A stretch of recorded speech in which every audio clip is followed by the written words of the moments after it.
Melanie Langston-Bazzell tonight, reporting with Jane Unchained, and we have a special guest speaker tonight. I'd like to introduce you to James Aspey. James, what's up, everybody? hi. Hey. How are you doing tonight? I'm all right. How are you?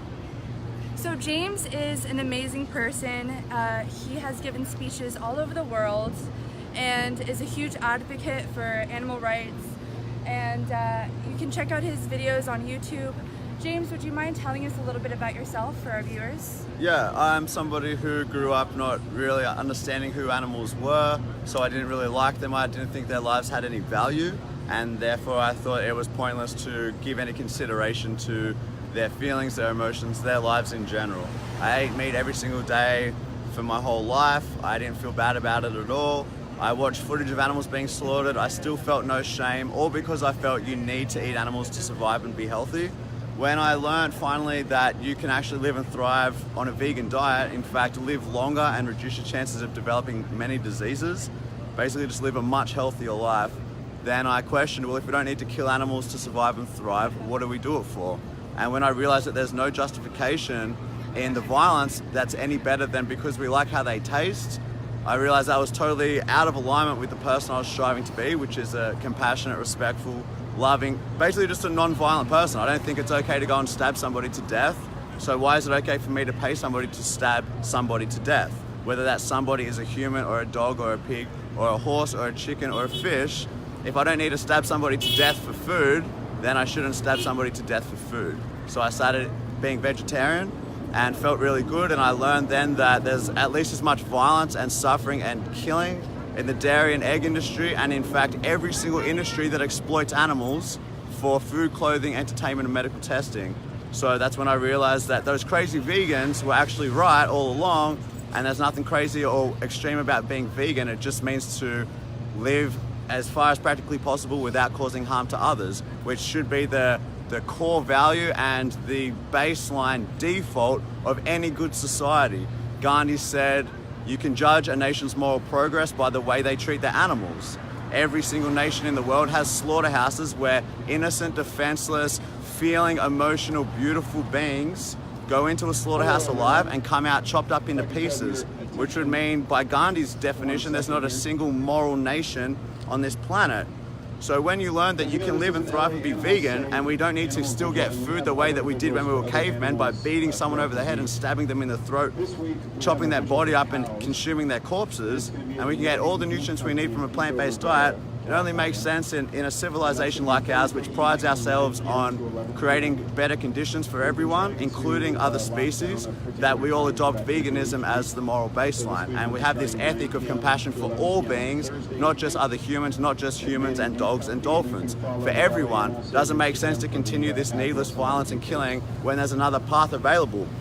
Millions of vegans all around the world are proving that another path is available where you'll be healthier, where it'll be far better for the environment, where we can eat delicious food, including vegan versions of all your favorite foods, plus all the foods that come when you start being a vegan and eating a plant-based diet. You still have burritos, you still have pizza, you still have cake, you still have ice cream, you still have chocolate, you still have everything, even vegan meat and vegan chicken and vegan fish. We just have the vegan version. So we have made foods made from plants that taste like all the food you enjoy.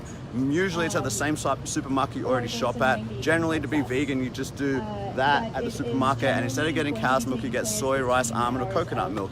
That's how we end the suffering and violence happening to billions of sentient beings literally every single day. We murder about 8 billion non-human animals, land and sea animals, about 8 billion a day. It's 74 billion a year land animals, 2.7 trillion sea animals. So when these numbers are so staggering, when you wouldn't want a second of the suffering that they go through to happen to you or anybody that you care about, we just use the golden rule, which is to treat others the way that we'd want to be treated. We extend our circle of compassion to embrace everybody. We live a vegan life. We stop breeding animals into existence through an act that we would call rape if it happened to humans. We stop breeding animals into existence by forcibly impregnating them. We stop taking their babies from them so we can steal their milk. We stop slitting the throats of the baby boys who won't ever produce milk.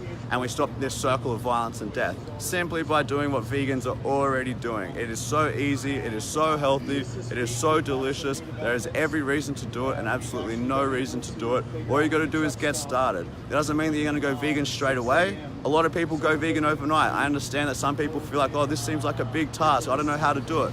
Some people go vegetarian. Some people start eating vegan for breakfast, then for lunch, then for dinner. Some people start with meatless Mondays. Whatever you feel like you need to do to get there, get there. There's many ways up the mountain, but the mountain isn't even that big. It's actually really easy to do. That's why so many people are doing it, and you're hearing more and more about it.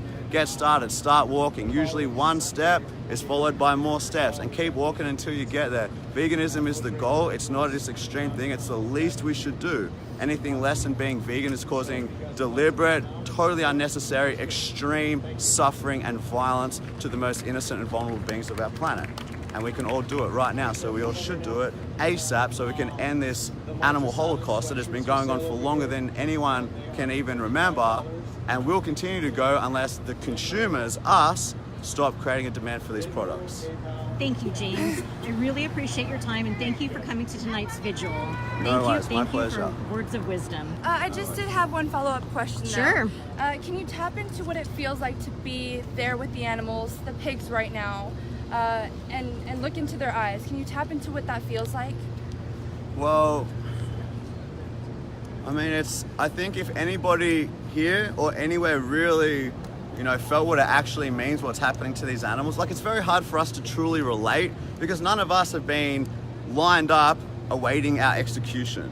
So to actually relate to somebody who is on death row for Right. doing no crime and trying to relate to, oh, they're about to be murdered. Yeah, like, how do you relate to that? You just know in your heart that that is one of the worst things that could ever happen. Even if they didn't feel it, even if they didn't see it coming, when you rob the life of somebody, their greatest gift, their entire existence, when you rob that life of somebody, whether they felt it or saw it coming or not, that is one of the most cruel things we can do. So to try to relate to what these pigs are going to go through, or any of these animals, is extremely hard, and I definitely can't do it.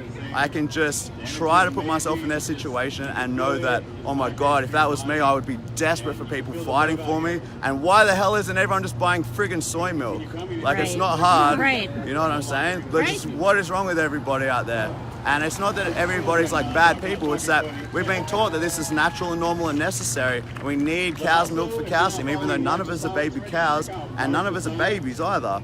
And that we need meat for protein, even though we can get protein abundantly in countless plant foods. So there's absolutely no necessity in all these things. When you realize that, it makes this injustice so incredibly beyond comprehension. The amount of numbers, the amount of killing, it makes this world like planet slaughterhouse, planet throat slit. It's one of the leading causes of death, stabbing animals in the throat on this planet. So yeah, when you realize it, it's a big deal. And when you start seeing animals as not these animals that are inferior to us, but when you start seeing all beings deserving of respect and realize that humans are animals too, and they are non-human people. They're still people, they're dog people, they're cow people, they're fish people, but they're still just as much people as us when you take away the species barrier. They eat, breathe, sleep, have friends, have families, communicate, they have fun, they do amazing things, and they just do what we do. We just have taken it to another level because we have a sophisticated way of expressing ourselves through our complicated voice box, which has given us a great language,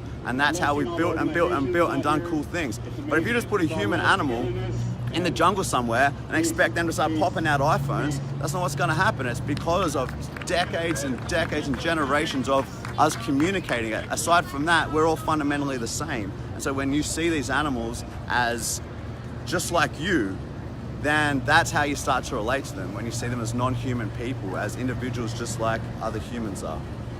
Thank you. Thank you for being such an amazing human educator. One last question, sorry. So